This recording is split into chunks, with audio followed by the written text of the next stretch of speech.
Caros irmãos e irmãs em Cristo Jesus, ao celebrarmos o 16º domingo do tempo comum, a palavra de Deus nos recorda um dos objetivos centrais de nossa vida de cristão: crescer na perfeição da união com Cristo. E para isso a palavra de Deus nos ilumina, já nos trazendo do livro do Gênesis, esta visita que o próprio Deus, Pai, Filho e Espírito Santo, visitam Abraão. Ele não sabe, ele não reconhece, não tem como saber que ali diante dele, diante desses três homens, estava o próprio Senhor. Mas trata o Senhor Deus com aquelas normas de acolhimento do peregrino. Ele não manda um servo lavar os pés do peregrino. Ele mesmo o faz. Ele mesmo manda trazer da melhor farinha os melhores pães, do seu rebanho o melhor bezerro, mostrando-nos assim que para Deus só podemos oferecer o que de melhor temos. Não podemos oferecer mesquinharias ou sobras. Este mesmo Deus que quer entrar na intimidade de Abraão, que quer crescer neste amor de Abraão, vai anunciar: tua esposa Sara, idosa, estéril, como tu também, idoso, no próximo ano terá um filho, e eu aqui voltarei. Esse teu filho será o filho da promessa. Mostrando-nos a palavra de Deus, que Deus não se deixa vencer em generosidade. E a palavra de Deus também nos ilumina pelo Salmo 14, quando perguntamos com o salmista: Senhor, quem morará na vossa casa? Nos nossos dias, quando perdemos um ente querido ou quando perdemos alguém conhecido, nós somos rápidos em dizer: foi para o céu, descansou, está com Deus. O que o Senhor Deus diz quando perguntamos quem vai morar com Ele? Ele nos diz por este Salmo 14: aquele que caminha sem pecado, pratica a justiça fielmente, que só pensa a verdade no seu íntimo, não solta a sua língua em calúnias, que em nada prejudica o seu irmão, que não cobra de insulto o seu vizinho, aquele que não dá valor ao homem ímpio. Os dias em que vivemos, os ímpios, não só homens, mas homens e mulheres, são homenageados e elevados como figuras de destaque na sociedade. Basta ter os olhos bem abertos, os ouvidos bem abertos, o coração bem aberto, e podemos perceber isso. É aqueles que não creem em Deus, aqueles que não vivem segundo a lei de Deus, aqueles que ignoram o amor de Deus. Estes são os elevados. Estes são aqueles colocados como modelo da sociedade. E de fato, são o modelo da sociedade em que vivemos, do mundo em que vivemos. Um mundo ímpio que não ama a Deus, que diz amar a Deus apenas da boca, que diz conhecer a Deus apenas com a boca. E então a palavra de Deus diz: aquele que não honra, aquele que não dá valor ao homem ímpio, mas honra os que respeitam o Senhor, este vai morar com o Senhor. Aquele que não se deixa subornar, aquele que não empresta seu dinheiro com usura. São vários os critérios para morar na casa do Senhor. E então cai por terra aquele nosso discurso balofo de dizer: morreu, está com Deus. Se não viveu desta forma, não se arrependeu, não mudou de vida, não morará com Deus. Aqui vem a distância entre a nossa fraqueza e o nosso pecado e a infinita misericórdia do Senhor, que é dada àqueles que o buscam, que é dada àqueles que se arrependem. E por que insisto nisso? Nós ouvimos São Paulo dizer aos Colossenses e dizer a nós qual é a sua missão como pregador, qual é a missão de cada sacerdote: transmitir a palavra de Deus em sua plenitude. Como é difícil encontrar hoje, mesmo entre os sacerdotes, quem procura transmitir a palavra de Deus em sua plenitude. Há muitos que, já contaminados pelo espírito do mundo, querem adoçar a palavra de Deus. Querem dizer: bom, mas isso já não vale mais, isso já não é bem assim. E então falsificam a palavra de Deus. E nós temos a obrigação de vos transmitir, irmãos e irmãs, a palavra de Deus na sua integralidade. É a nossa obrigação como sacerdotes. Como diz São Paulo, nós anunciamos a Cristo, admoestando a todos, ensinando a todos. Aqui vem o primeiro momento, a admoestação. Admoestar significa tanto impelir aos outros para que vivam de modo mais perfeito, como também, se necessário, ameaçar para que vivam de modo mais perfeito. Mostrar a realidade, não ficar decorando com açúcar e dizendo: mas não é bem assim. Deus diz na palavra de Deus, na sua palavra, isso, mas não é bem assim nos nossos dias. Não, não é assim. Pelo contrário, é pregar a integralidade do Evangelho. É não contaminar a pregação com discursos ideológicos, políticos e partidários. É anunciar que a lei de Deus não é pesada. Não é pesada. Se Deus nos pede a perfeição, é porque Ele sabe que nós somos capazes de alcançar, não com nossas próprias forças, mas com sua ajuda. O que nos falta, então, para nos tornar perfeitos na nossa união com Cristo? Aqui vem o Santo Evangelho, São Lucas, nos iluminando.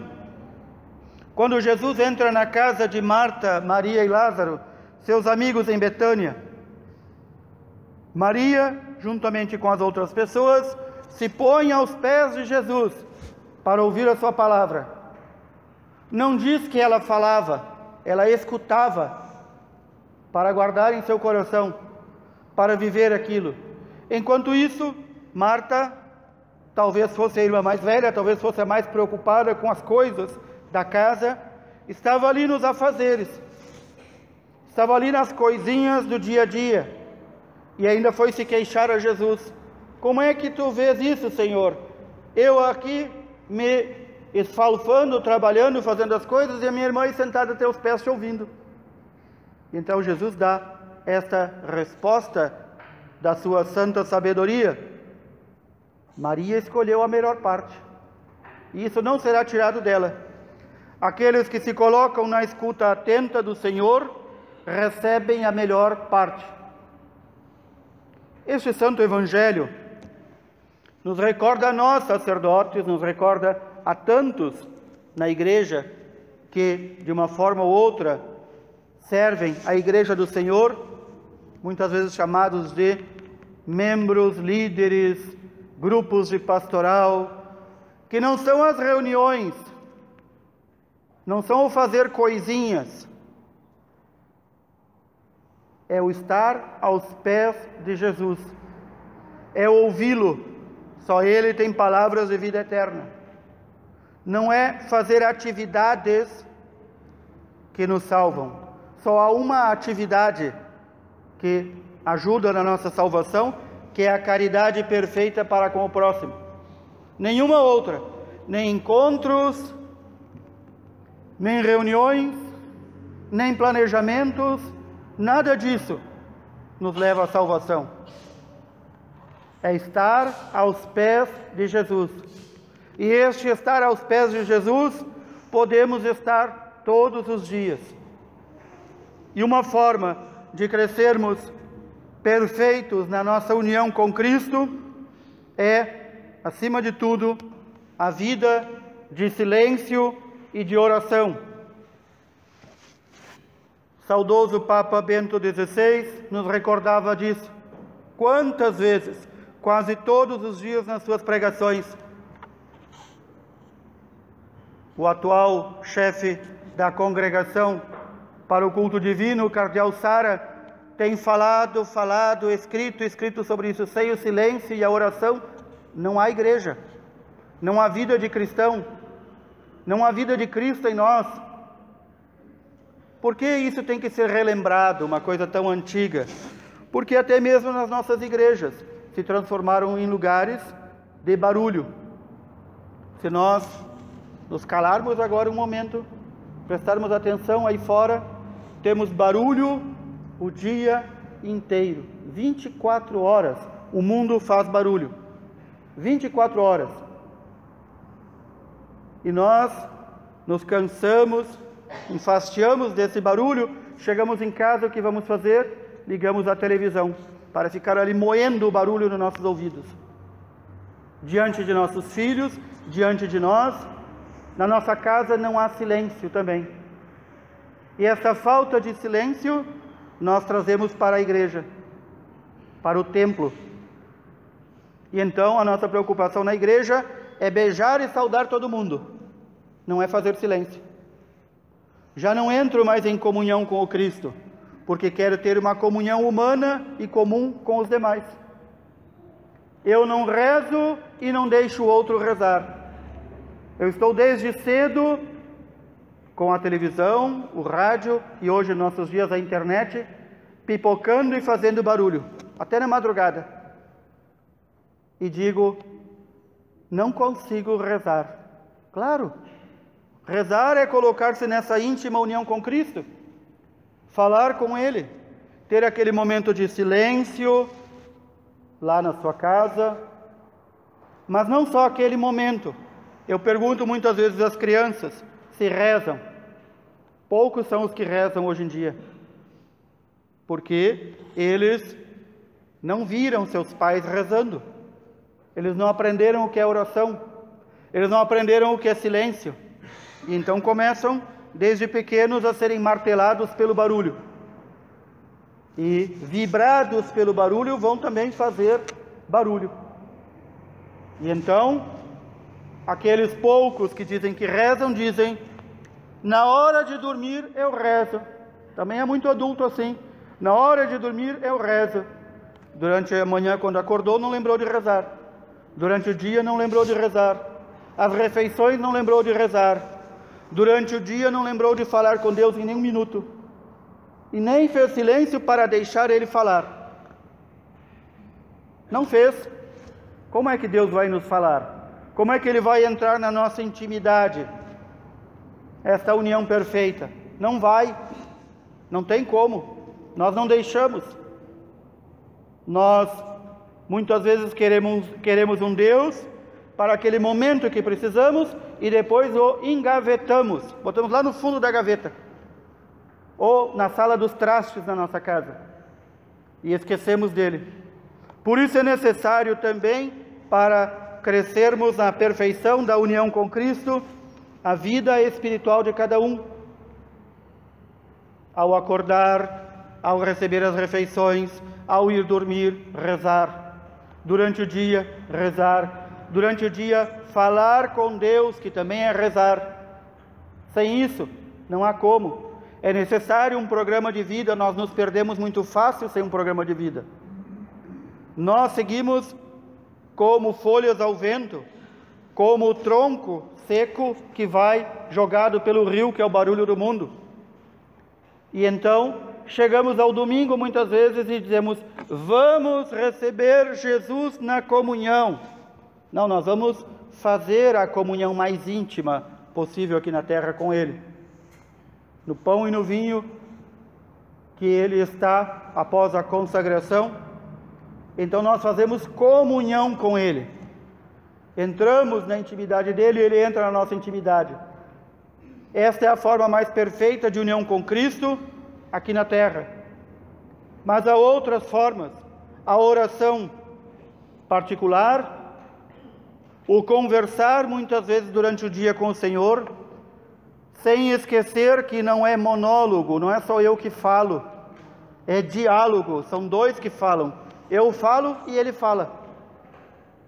Quero ouvir o que o Senhor vai me falar. Ouvimos isso muitas vezes na Sagrada Escritura. Quero ouvir. Como é que eu quero ouvir se eu não faço silêncio?